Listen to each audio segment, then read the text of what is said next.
Yes, hi. Good afternoon. This is John Estrada, and we are broadcasting out of Las Vegas, Nevada.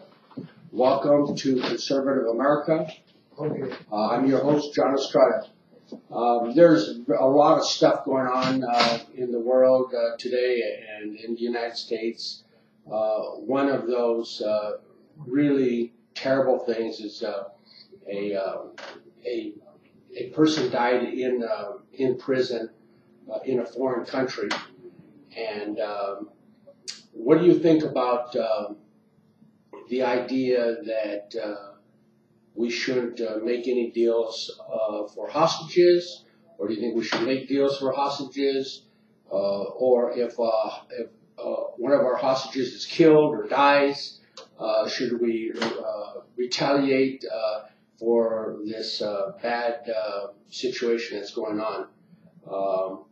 I'm a firm believer that we definitely have a responsibility to ensure that all citizens are protected, and that we should not let terrorists get away with holding hostages or get away with hurting any American citizen.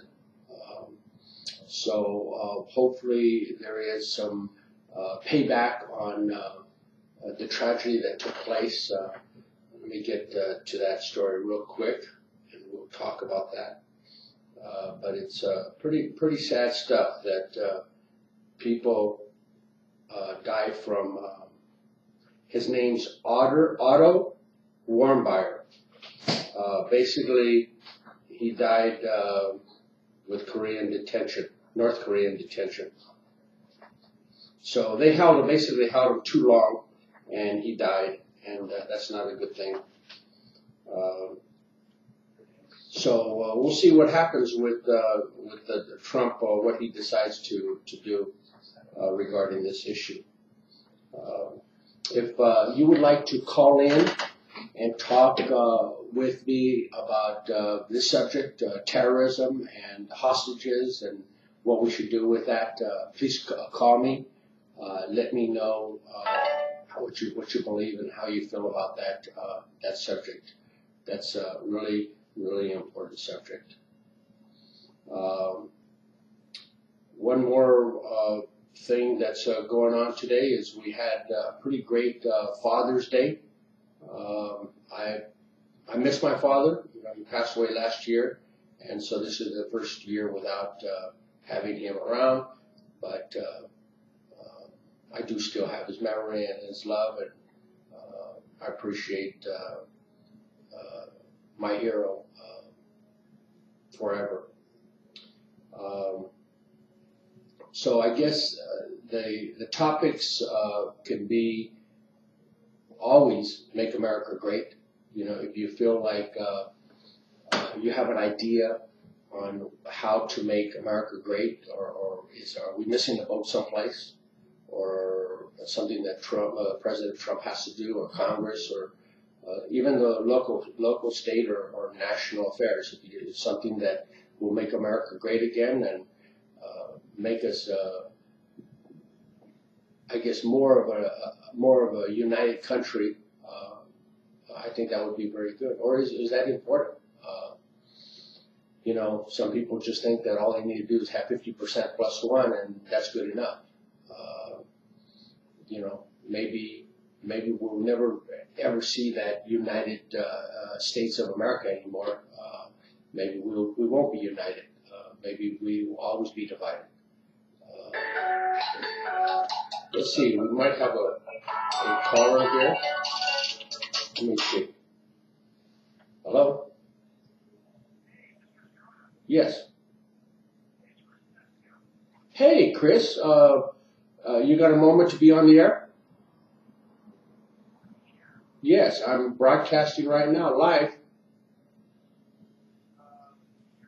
Okay, I'll put you on. Hold on.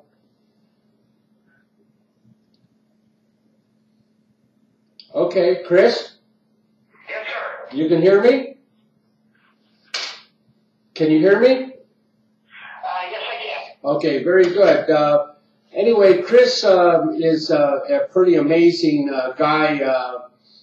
He is a United States military veteran, been in the political arena for many years, and has a lot of wise and smart ideas on how to make America great again.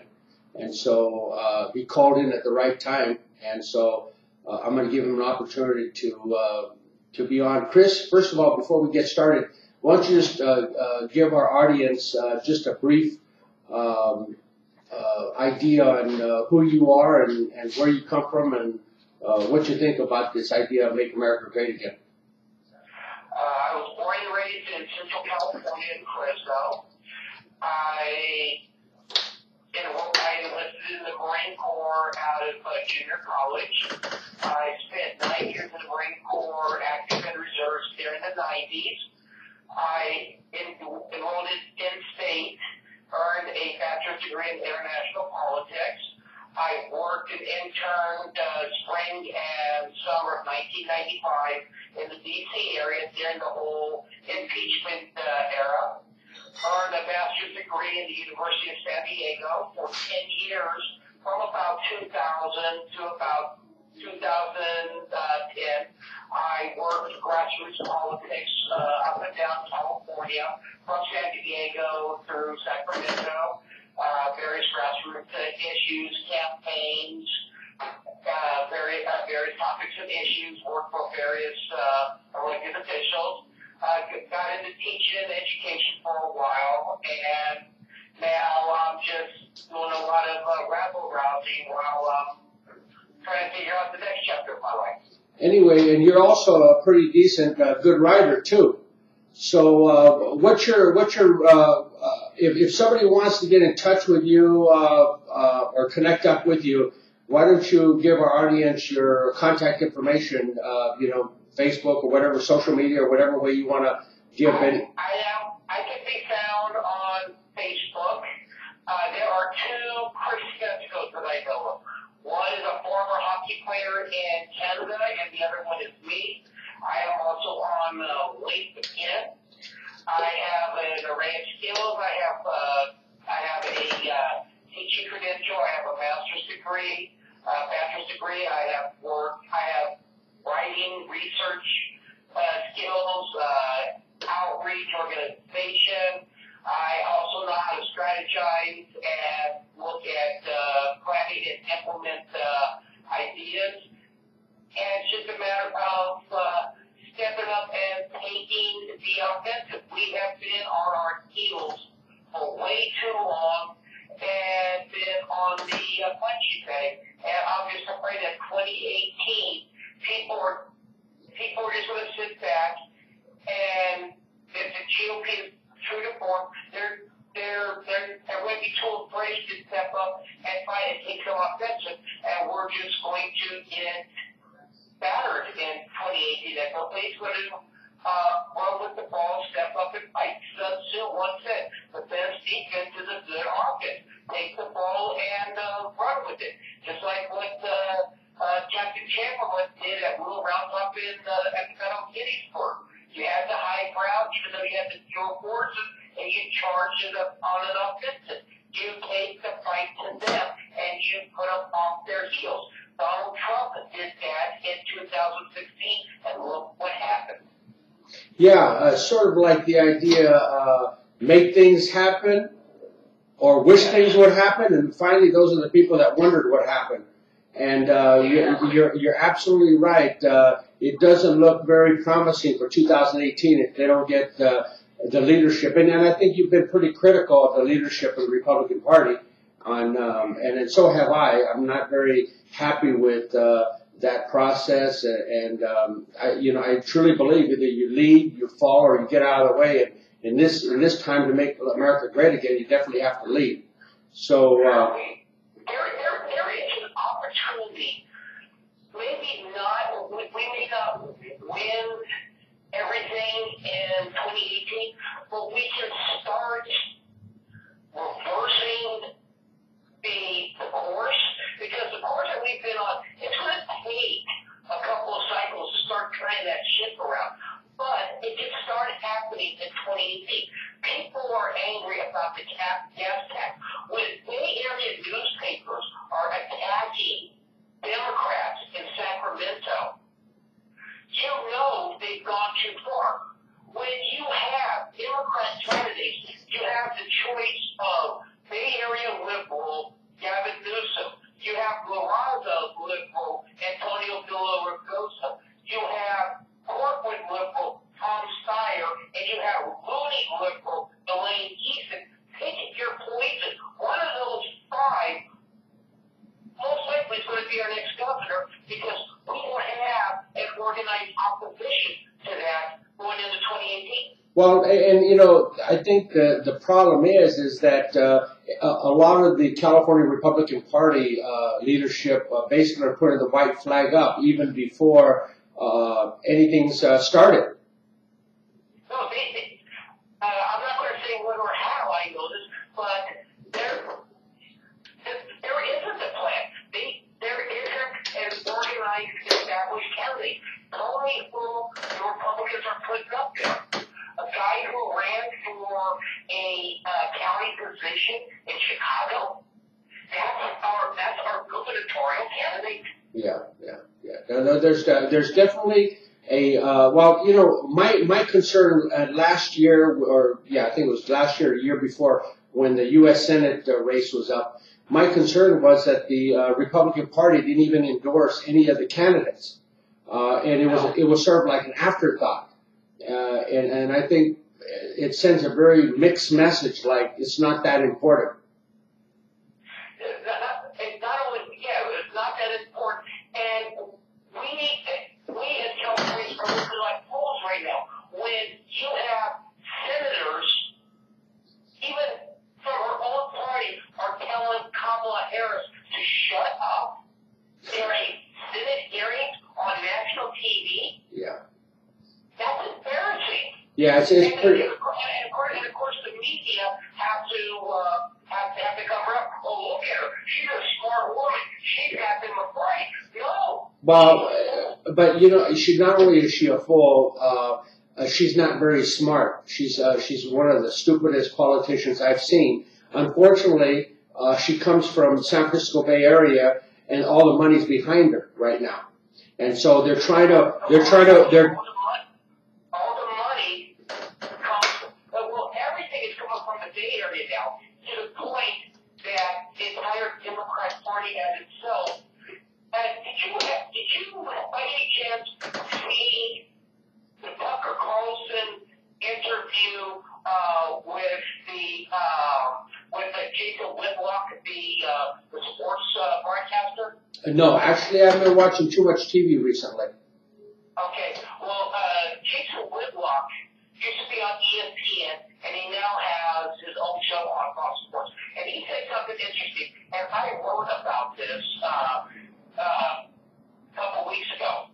And he said, if you've noticed, the paradigm shift in the Democratic Party has shifted from the established, traditional New York East Coast liberal to the San Francisco liberal, San Francisco Bay Area liberal, and it has to do with Silicon Valley money and the establishment of where the power base in the Democratic Party is, Nancy Pelosi. Nancy Pelosi comes from there, so she holds those purse strings. Yes. Look at who the leadership is in California. Jerry Brown, Gavin Newsom, Kamala Harris, Dianne Feinstein, Nancy Pelosi. They hold those purse strings for the Silicon Valley tech money. And if you want those billions of dollars from the Zuckerbergs, from the Bill Gates, from the Sergey Brin's,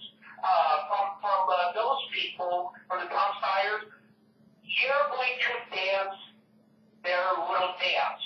Yeah. Or you're not going to see a penny. Yeah. And you have seen that fundamental shift. So why has the Democrat Party turned this crazy liberal social left? It's because that's where the money is, and it's in Silicon Valley.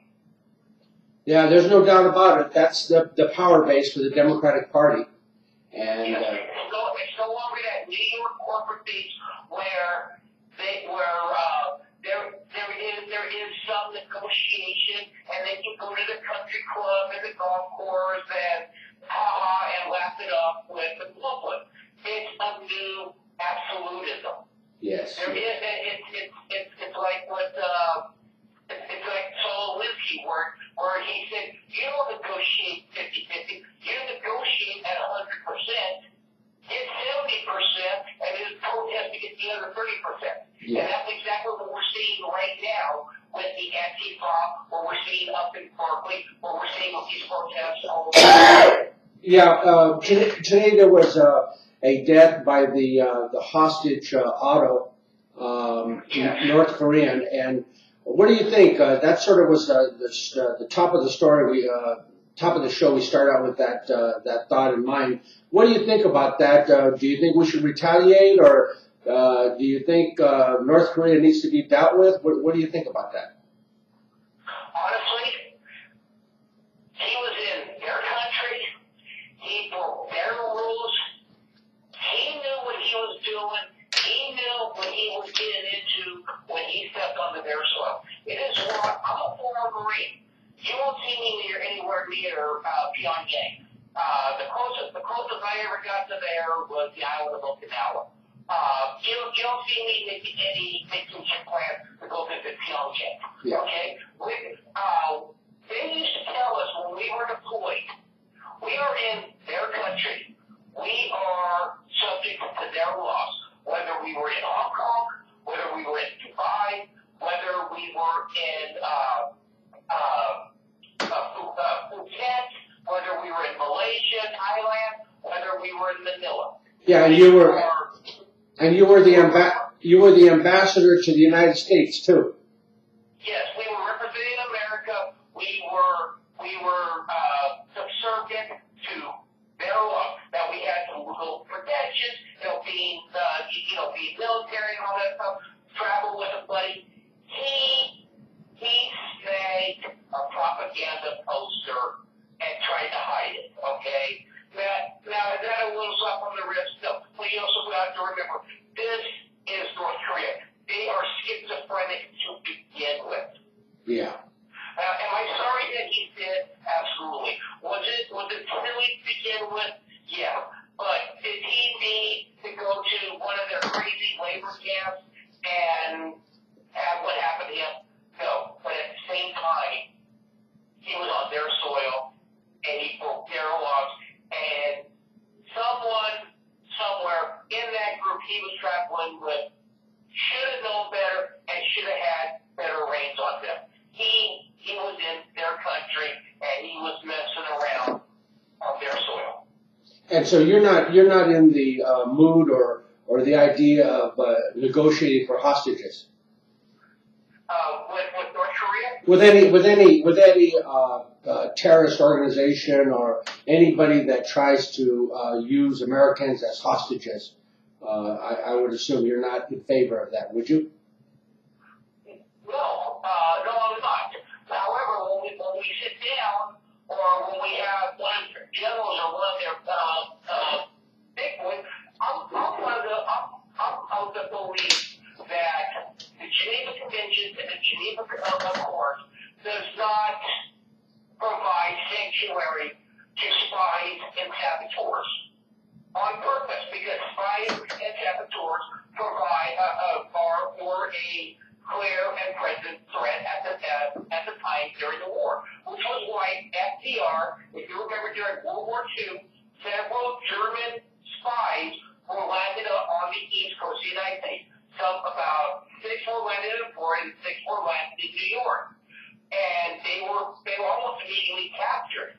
They were tried as spies in one room, and they were taken into another room, and they were hung one at a time. They were tried as spies, which is why the United States government was able to do that as quickly as they were. As far as I'm concerned, terrorists are not a part of any recognized country or any recognized military. They have no human rights. They have no rights under the rule of law. They are outlaws. They are criminals, and thus deserve no rights and no privileges under the rules and articles of war.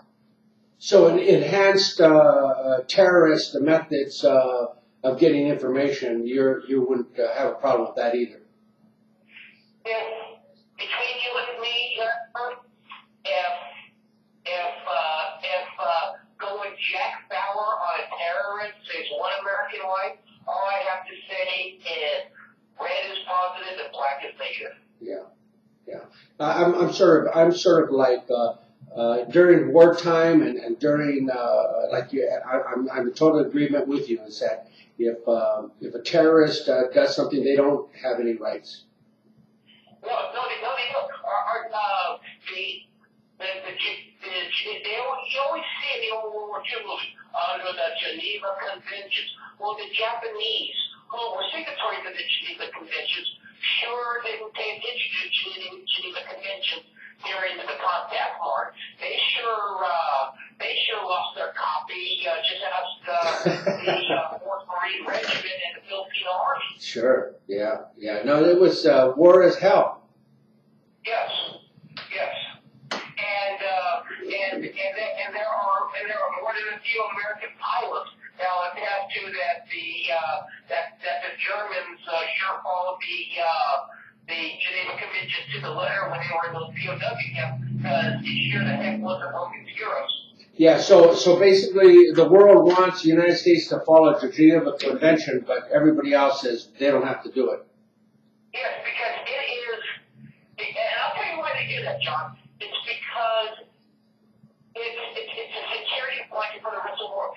They don't realize how strong and how powerful the United States is. Oh, yeah. Okay, the United States has the power to project its force and its might around the world many times over. How many carrier task forces do we have? 18? 22? How many do the Russians have? 5? 6? How many do the Chinese have? They're just putting their first one out. Yeah. And the United States has 18 functioning with another 4 more that can be put out in the short time. Yeah, and I think President Trump wants to put more out there too. So I think it's a good sign that America definitely has the military might to do what it takes. That's important. And by putting the United States in a box like that, it makes the rest of the world feel better. It makes Sweden feel better. It makes Liechtenstein feel like their inferiority complex. So in other words, they want the life to be fair. Yes. Yes. It's the old socialistic thing. It's like being picked on the old on the basketball courts back in elementary and middle school. United States, the Russians, the Chinese, and to the extent the British, and you can throw India in there, are the bigger, better players on the court. And then you got some of the smaller countries, the smaller kids that sometimes play and sometimes get in there and don't get picked.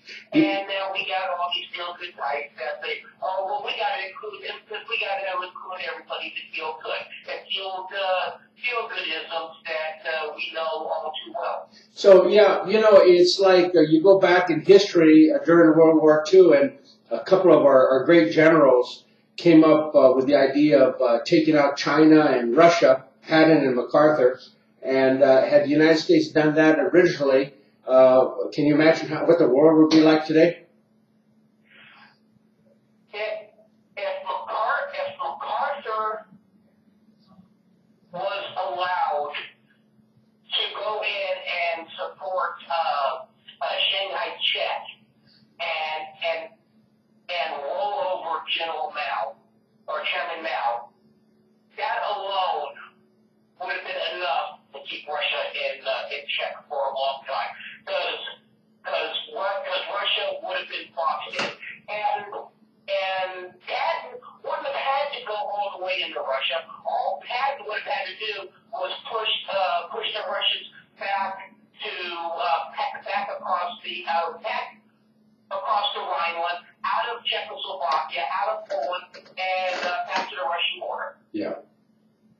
Yeah, the original. Yeah, pre World War II. Yeah, yeah. And the reason why the satellite tape were put into place was because Western Europe had invaded Russia one too many times.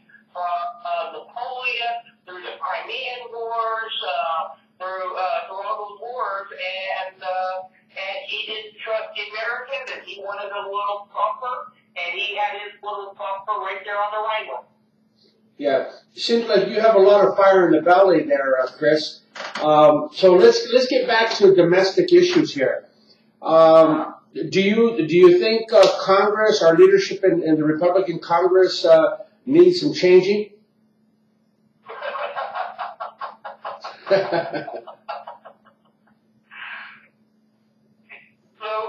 with the Republican leadership, you have someone. I think Paul Ryan, despite what they may say, I think Paul Ryan's the accidental speaker. I think Paul Ryan was happy where he was as the budget chairman, doing up the numbers, and going on TV and doing anything. I think he was happy doing that. When Kevin McCarthy was rejected, that is what threw everything in the air. Who can organize and bring Congress under leadership right now? I don't know. Yeah. I don't know. Is there a Newt Gingrich type in Congress right now? And well, I mean, let me ask you this: there was talk of bringing somebody like a Newt back into it. My personal opinion, part of the problem with the week that the Trump White House is having is who Trump brought in to run his White House. Yeah. The establishment. Yeah, and if you look at who some of the people are that were brought in to run his White House, that were, the DC types, if you know, some of them are not there anymore, and they're quietly being shepherded out. Yeah, yeah. And that's mistake number one. My personal opinion, Newt Gingrich should have been White House Chief of Staff on day one. Yeah, that would have been a good move. Donald Trump being the big person idea guy. I envision this. Like Ronald Reagan. Ronald Reagan always had the big ideas of what I want to do. Let's go and do this. And he had a strong core of people that went out and made it happen. Yeah, exactly. Newt Gingrich has been a lifelong DC guy. He would have been a good day-to-day guy running the White House, shepherding what the president wants through the White House, through Congress, and he would be good with the Twitter and the tweet. President Trump, knock it off. Here, tell you what, you want to tweet something? Tweet this. Don't tweet that until later. I'll tell you when to tweet this and when to tweet that. And Trump would have respected Newt enough to understand the strategy. How would you grade President Trump right now? B plus. B plus. B plus. You know, I'm going to give him a little bit better grade. I think it's an A plus, only because I think that he's had a lot of obstacles I've never seen anything like it in my whole time watching politics. Is the media against him, his own party against him. You know, it's just incredible the amount of opposition he's getting, and the people put him in that position. You know. So did Reagan. Yeah. Reagan got things done. Yeah. Reagan also had a opposition Congress. Yeah. Well, you know, but there was no love for Reagan in the media. There was no love for Reagan. But you know, but I think that you had Tip O'Neill that basically had the idea of common ground, and he was not like the Democrats today. He was like more like, you know, he cared about America. I just don't see the Democrats. Oh no, don't misunderestimate Tip O'Neill. Tip O'Neill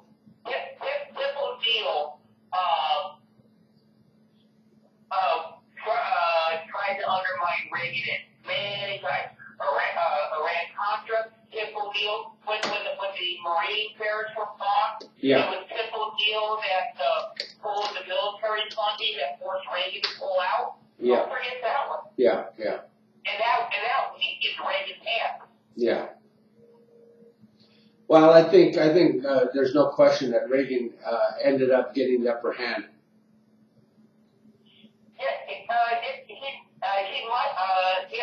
He did it in the end. But Donald Trump, but that was because Reagan also knew how to play to the audience. Donald Trump also provides a lot of the ammunition to his opponents. Yeah. I ran into, I'm living here now in Las Vegas. I ran into a Trump employee that works at the local hotel here at the Trump International. And it was really amazing. A black lady, a young girl, she works in like housekeeping or something like that. And she was like really pro-Trump. She says, Trump is really trying to help us get more wages in Las Vegas. Unfortunately, there's so many roadblocks, people trying to stop him from helping the people. He says she was saying that if they would only let Trump do what he wants to do, America would be great again. Well, that's because, they can call it what they want. They can call it the D.C. They can call it the D.C. establishment. They can call it the deep state. Alex Jones and his tinfoil hat people who have a chin strap on their tinfoil cap, and him and Megan Kelly and their bomb shelter together. You can call it the Illuminati and Bilderberger. You call it what you want, but you know as well as I do, there's the right way, the wrong way, and the DC way. Yeah. And DC has its own way of working and doing things. And it's nothing new. We saw it in Mr. Smith goes to Washington. Yeah, exactly. Jimmy Stewart went into it. Yeah. And we saw it when Al Pacino in Justice for All back in the 70s. Yeah. And we saw it again in the Network back in the 70s. This is nothing new. And when you push this type of rewarded steps, they're going to push back, whether it's Republicans, Democrats, or whoever. Why are there Republicans and Republican commentators mad at Trump? Because by tradition, when a Republican administration goes in, all those guys were supposed to go get jobs in the administration, and they didn't. Yeah. Well, I think. Dana Perino, George Will, Bill Kristol, they were supposed to be their turn, and they didn't. Yeah. Well, Byron York to that. They got left out. They're not happy. And who does Trump turn to? He's turning to people from the corporate and business world. He's bringing in people who have real world business experience in a variety of things. And he's bringing in people from the outside into a whole different universe. And that really seems. It's almost like bringing in a football coach to coach rugby. Yeah. Well, but it's sort of like his philosophy about draining the swamp seems like that's exactly what he's doing. Yes. So it's not like Trump lied or he made people believe this, because a lot of these commentaries and hosts, and they never wanted Trump. They never even imagined Trump would even have a shot at winning the presidency. And I think that's what's happened to a lot of this is the media lied so much. I call them the corrupt media. Many people call it fake news. I call it corrupt news. And so. They're corrupt. You can't tell me that it's not agenda driven. Oh yeah. They have an agenda. There are news and news events. I'm a news card event junkie. Yeah. And there are stories and things going on out there that are just being ignored, and you just scratch your head and wonder, how are they missing it? And it's because it's not unfortunate. How is it that in a 24-hour news cycle in a global world with things happening in Africa, in Asia, in Europe, Latin America, South America, Australia, New Zealand, the Marianas, the Marshall Islands, China, Japan, Russia, Outer Mongolia. All we have to talk about is Trump's emails. That's all there is that's happening in the world. Or Russia. Exactly. And it was proven back in December 2016 that General Flynn did collude. That was a front-page story on the Washington Post that the FBI cleared General Flynn. So why was General Flynn fired? Because he lied to Vice President Pence. Yeah. It's really amazing that all this stuff keeps just going out there and wasting valuable time on stories that just don't matter. It does matter. It matters to the DC type because if they can run out the clock, if they can waste the time, all of them they're saying they run the clock till October because that's what the current fiscal year is. Yeah. And then fiscal year 2018, sir. That's an election year. Yeah, and then that's where everything is put. That's what they're looking at. Yeah. Yeah, so that's it. Run out the clock. Run out the clock to the next fiscal year.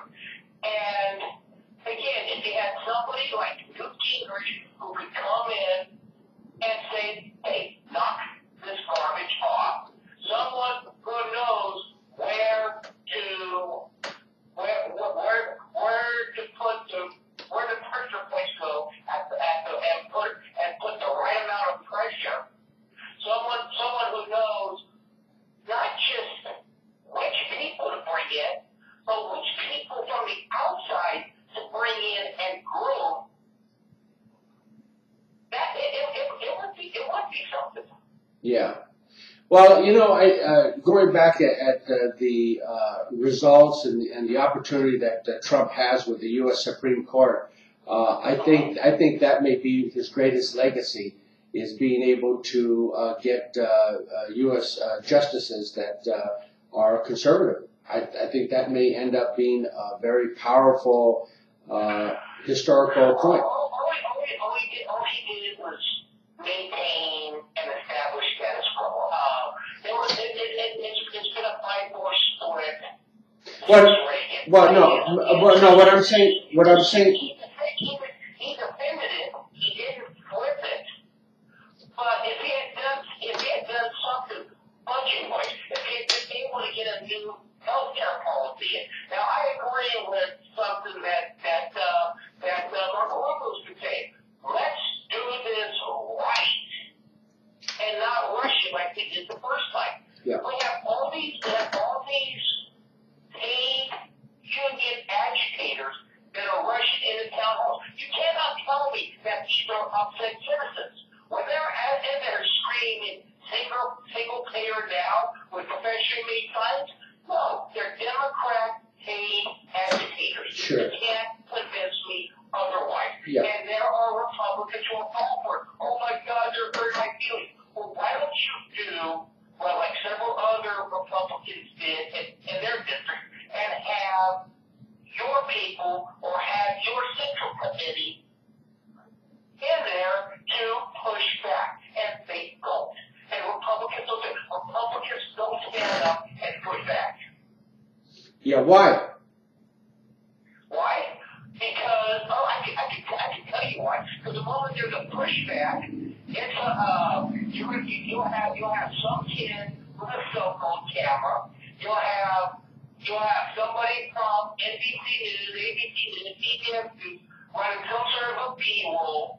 They'll cut, and they give away. Well, this is so-and-so who was a paid volunteer such and such with the local Republican Party, like they tried to do with that young man who was at the Berkeley protest when he punched that young female agitator. Yeah, that was so phony. Until somebody, by luck, took a picture of from a different angle. They had a second angle of that, and she was about to throw a Molotov cocktail explosive, and he saw it, and he stopped her. Yeah, exactly. So from the original angle, it looked like, oh, she just stepped up and punched it, and it was a girl. And that started to run, and somebody said, no, that's not what she was doing. She had some sort of a incendiary device grant that she was going to throw at the Republicans or at the conservatives that were there. Yeah. And he stepped up and stopped her. Who knows what would have happened if he wasn't there to have stopped her. Yeah. And the moment that came up, and they thought, and it would put out, what was it? Notice how fast that story got. Oh yeah. And it is pretty. But they're going to be. The problem is, Republicans and conservatives have to be on this type of stuff all the time. 24 hours a day, 7 days a week, 365 days a year. Why? Because the leftists, they have people, they have volunteers, they have true believers that dedicate their lives to this type of thing. It's they tell Republicans, oh, I have a family, or I have a job to do, I have other things that I have to go worry about. I don't have time for this. And what happens? The other side gets their message out. And then the Republicans are like, oh, well, how did that happen? That's not what happened. Yeah, because we dropped the ball and we took our eye off the situation. Yeah, it seems to me that the Republicans just don't know how to fight or don't want to fight. It's just crazy stuff. They know how to fight. Just watch the next major primary campaign that comes up. They know how to fight. Well, I hope they do better. Republicans do better fighting each other than they do against fighting the opponents. Yeah, it sure seems like it. Anyway, okay. Anything else that you think is vital to you right now that you need to get out there?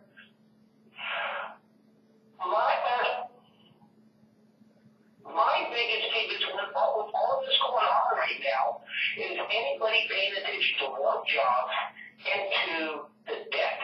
Great, the deficit is being cut, but we still have $19 trillion out there in debt, number one. And number two, the jobs aren't coming around like that they should. And number three, you're in Vegas, but you're in a portion of Nevada that has been taken over by the union and other interests. I'm still behind the lines in enemy territory of occupied California. Oh yeah. So we have a state legislature that is 2/3 controlled supermajority that is already set to pass single-payer health care in California. Single-payer health care alone, the state budget analysis says it's going to cost $400 billion a year. California state budget alone that they just passed is $160 billion a year. Where are they going to get the money? They don't know. They said, oh, we'll just raise more taxes. They've already raised the gas tax here, 12 cents a gallon, because they want to pay for road repair and road construction. That's after they had a proposition ballot measure that was approved in the last election for road construction and road repair that was absconded to cover the general fund of the state budget, which they did in 2012 when we had a previous road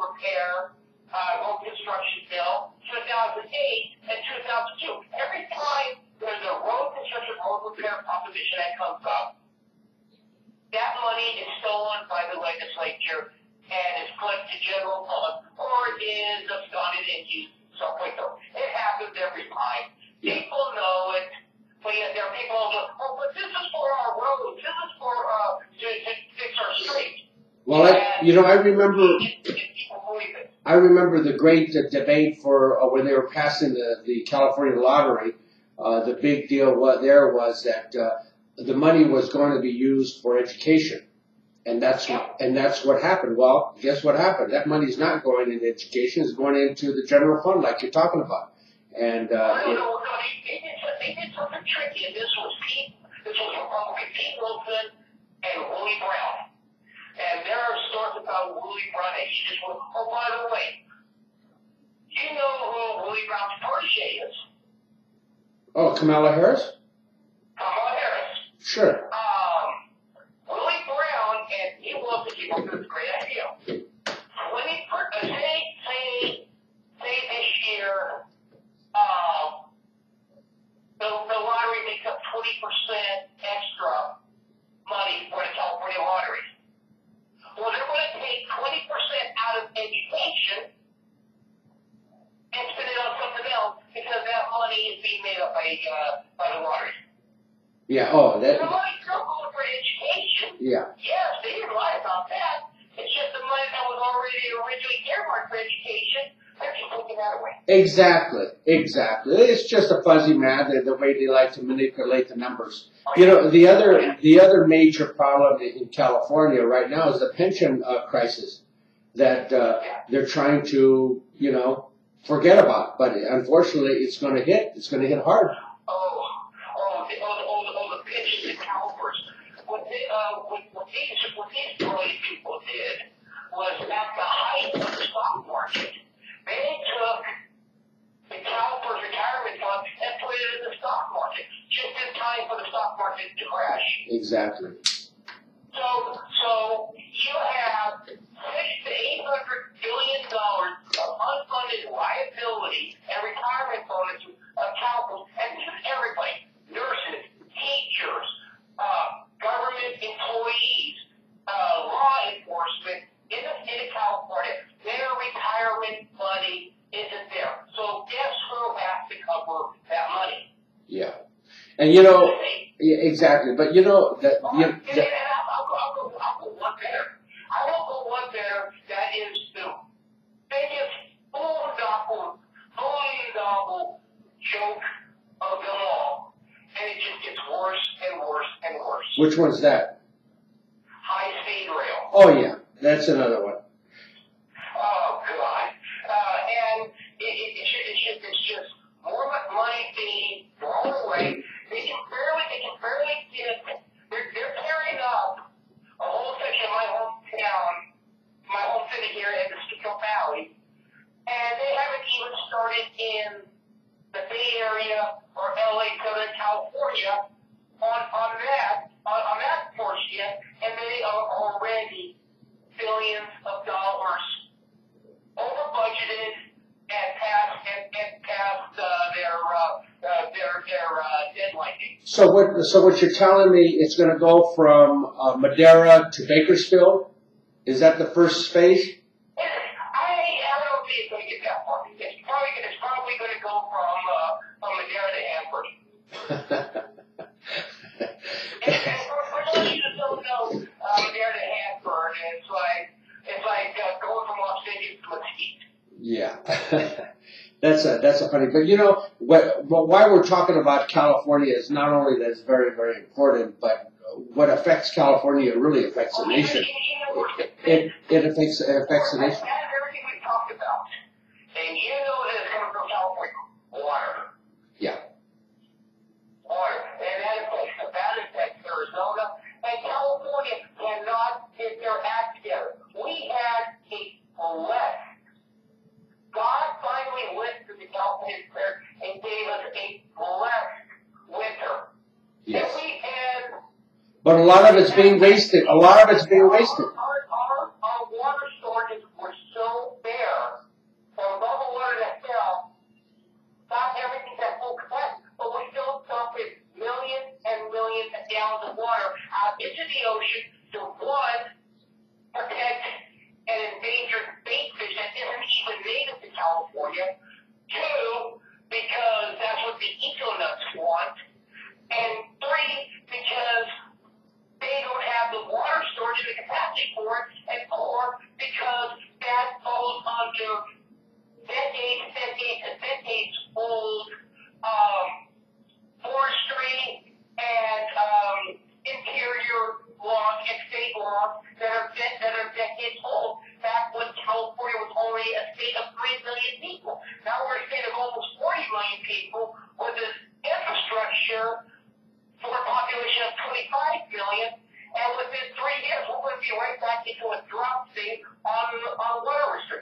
Well, you know, sort of the good thing is that, from what I understand, a lot of Californians are leaving California and moving to other places like Texas and Nevada.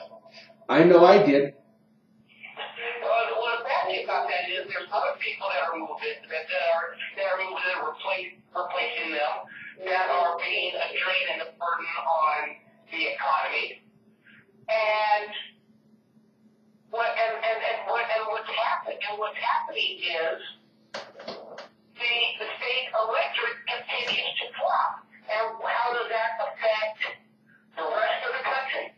Because the further and further California falls into insolvency, the more and more of a debt that's going to pull the rest of the country. Because still, California, you and I remember the time when California was the world's fourth most powerful economic giant. Yes.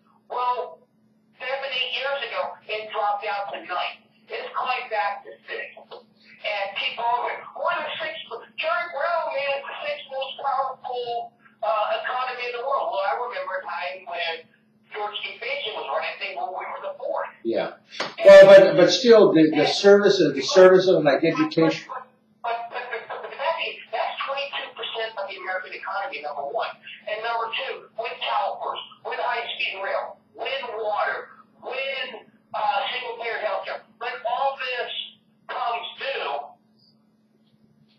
because we only have 12 Republican congressmen, 2 United States senators, and we are just like the rest of the country, Congress is going to have to put the bill to cover California's debt. Exactly, and that's the bottom line, you know. And I mean to set that up for everybody listening. They're like, oh, who cares? Don't forget California. I got out of California. I don't care about anyone. No, it's going to come back. It's the gift that keeps on giving, and it's going to come back again. Yes. And I'm trying to tell that to people. Oh, I don't live there. I've never been there. I get careless. And I keep telling people, friends in Pennsylvania, friends in Illinois. Oh, Illinois is having their share of problems too. Friends in Georgia, Ohio, all over the country. Oh, you need to start paying attention to what's happening in California. It's going to affect you too. Yeah. So what's your plan now, Chris? What's your mission? Right now, I'm looking for that thing to do, what I'm going to do and be when I grow up. I've been bouncing around and doing the grassroots and the here and there way too long. It's time to put roots someplace, find where I belong, and start doing that. California's home. I'm not ready to abandon home yet, but at the same time, I need to find that place, that spot, that job, that career job where I belong. Well, let me say this. God gave me all these skills, all these abilities for something, and it's like what Bono said in the U2 song. I still haven't found what I'm looking for. Well, let me say this: is that maybe you've been found, you just don't know it. The big thing that I would like to extend an offer to you, if you decide to relocate to Las Vegas, Nevada, it sounds like you have the passion and the fire in the belly to be a great radio, social media advocate on air, on live, and push your views out there, because it seems like you're a pretty intelligent guy that has things figured out and has solutions for America. And that's what we need to do, is we need to get a network of people that are thinkers, philosophers, that can get our country to be moving in the right direction. But you're a good writer, but maybe there's another vehicle for you too.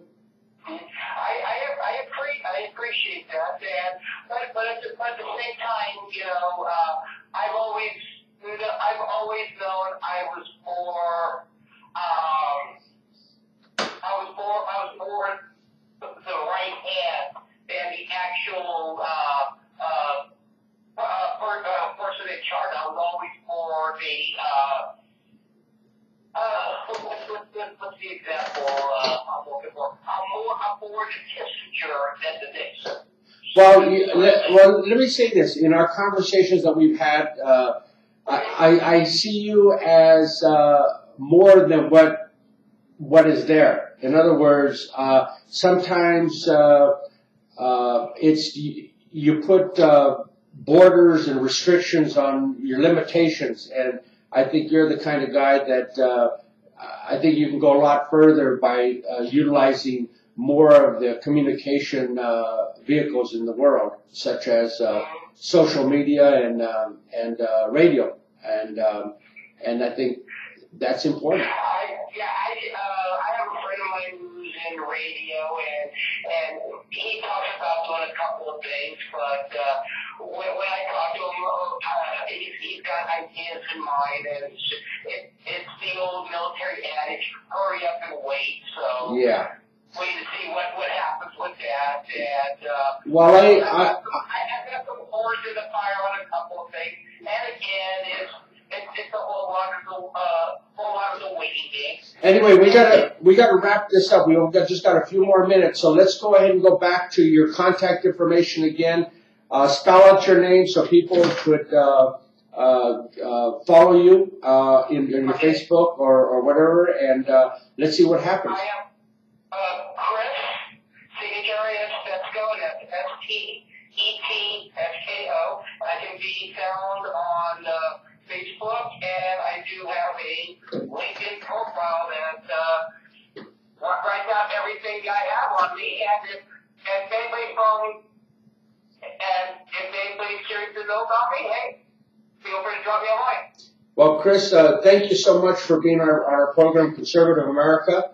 I really appreciate your time and effort, and we'll be talking later, further down the road. And so we'll talk to you later. Appreciate your effort. Sounds good. Good talking to you again. Okay, God bless.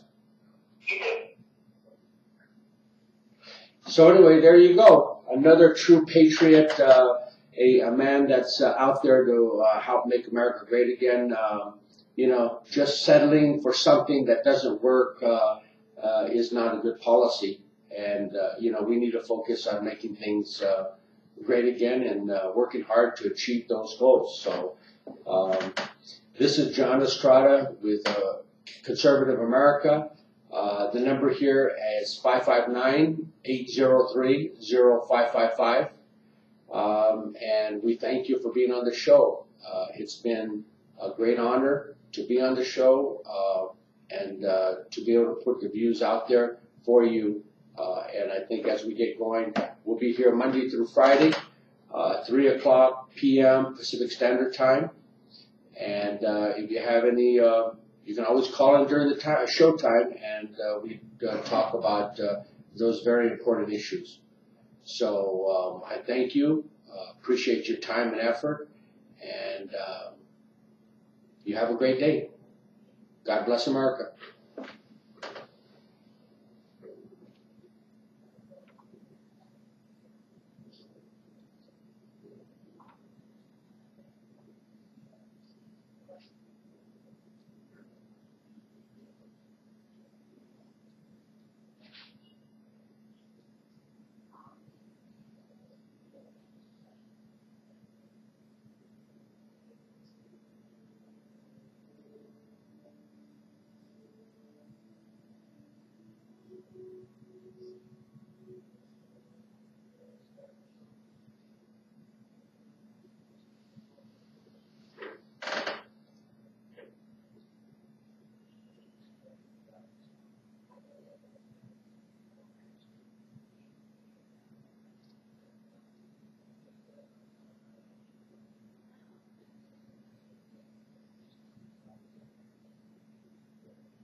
I see, Ann. You want to stop the show?